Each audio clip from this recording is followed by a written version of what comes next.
चलिए आज बात करते हैं बेंगो किसान आंदोलन की। ये कहानी है साल 1921 की, जब अन्यायपूर्ण करों के बोझ तले दबे किसानों का एक समूह उठ खड़ा हुआ।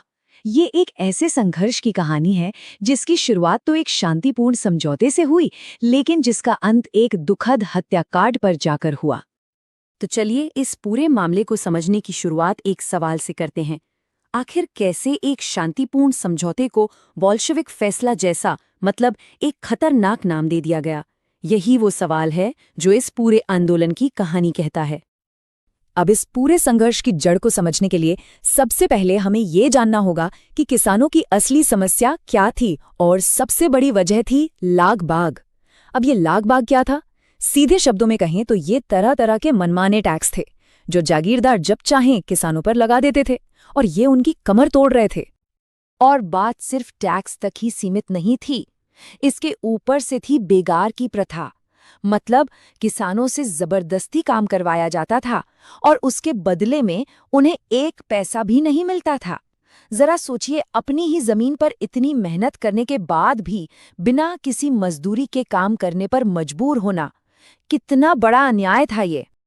तो जाहिर है जब हालात इतने खराब हों तो विरोध की चिंगारी तो भड़कनी ही थी। तो चलिए देखते हैं कि इस आंदोलन की शुरुआत आखिर हुई कैसे। तो जैसा मैंने कहा, ये आग अचानक नहीं भड़की थी। इसकी प्रेरणा मिली पास में ही चल रहे बिजौलिया किसान आंदोलन से। तो हुआ ये कि साल 1921 में बेंगो के सारे किसान मेनाल नाम की एक जगह पर जमा हुए, और यहीं पर सबने मिलकर ये फैसला लिया कि बस अब बहुत हुआ, अब ये अन्याय और नहीं सहा जाएगा। अब हर आंदोलन को एक नेतृत्व की जरूरत होती है, और इस आंदोलन को शुरुआती दौर में लीड किया राजस्थान सेवा संघ के मंत्री श्री रामनारायण चौधरी ने। वो किसानों की आवाज बनकर सामने आए। अब यहाँ से कहानी में एक बहुत ही ड्रामेटिक मोड़ आता है। एक ऐसा मोड़ जहाँ जीत की एक बड़ी उम्मीद एक बहुत बड़े धोखे में बदलने वाली थी। तो हुआ ये कि किसानों का संघर्ष रंग लाता दिखा। साल 1923 में वहां के जो ठाकुर थे, ठाकुर अनूप सिंह, वो किसानों के साथ एक समझौते के लिए तैयार हो गए। और कमाल की बात ये कि उन्होंने किसानों की सारी मांगें मान ली। ये एक बहुत बहुत बड़ी जीत थी। लेकिन जहां किसान अपनी जीत का जश्न मना रहे थे, वहीं मेवाड़ की सरकार की नज़र में ये समझौता एक जीत नहीं बल्कि एक बहुत बड़ा खतरा था, और उन्होंने इसे एक नाम दे दिया, बोल्शेविक फैसला। तो देखिए, यहाँ पर हमें दो बिल्कुल अलग अलग नजरिए देखने को मिलते हैं। एक तरफ किसान थे जिनके लिए ये एक शांतिपूर्ण समाधान था, अपनी समस्याओं का हल था। वहीं दूसरी तरफ थी सरकार, जिसके लिए ये एक खतरनाक बोल्शेविक क्रांति की शुरुआत जैसा था, जो उनके अधिकार को चुनौती दे रहा था। और सरकार का रिएक्शन बहुत तेज और सख्त था। उन्होंने फौरन ठाकुर अनूप सिंह को उदयपुर बुलवाया और वहीं पर उन्हें नजरबंद कर दिया। उनकी जगह अमृतलाल नाम के एक नए अधिकारी को बेंगू भेजा गया, और उसने आते ही जो पहला काम किया वो था उस समझौते को रद्द करना। सारी मेहनत पर पानी फिर गया। अब जब समझौता इस तरह से तोड़ा गया तो इसका नतीजा बहुत ही भयानक निकला, और यहीं से ये आंदोलन अपने सबसे दुखद और काले दिन की तरफ बढ़ गया। तारीख थी 13 जुलाई 1923। जगह गोविंदपुरा गांव।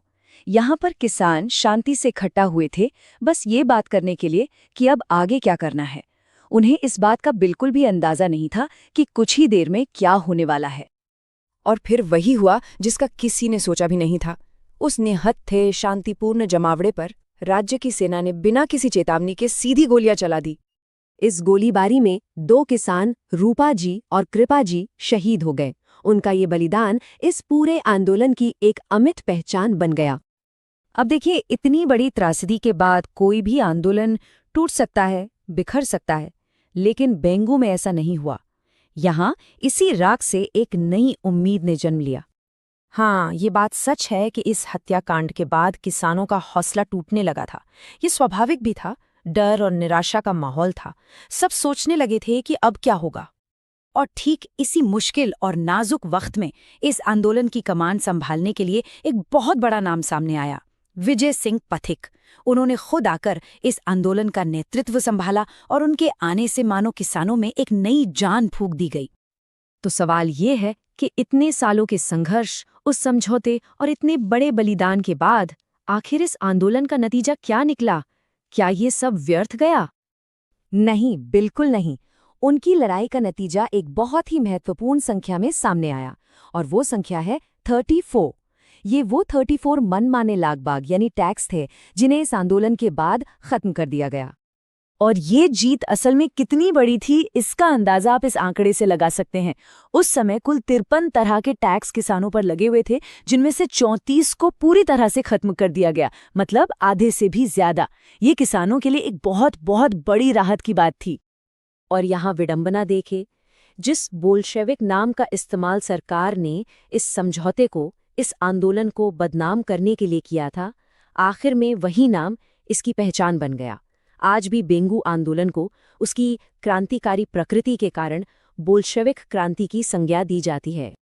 तो ये पूरी कहानी हमें एक बहुत ही जरूरी सवाल पर लाकर छोड़ देती है। इस आंदोलन की असली विरासत क्या है? क्या वो 34 टैक्स हैं जो हटा दिए गए, या फिर रूपा जी और कृपा जी जैसे अनगिनत किसानों का वो बलिदान है जो आने वाली पीढ़ियों को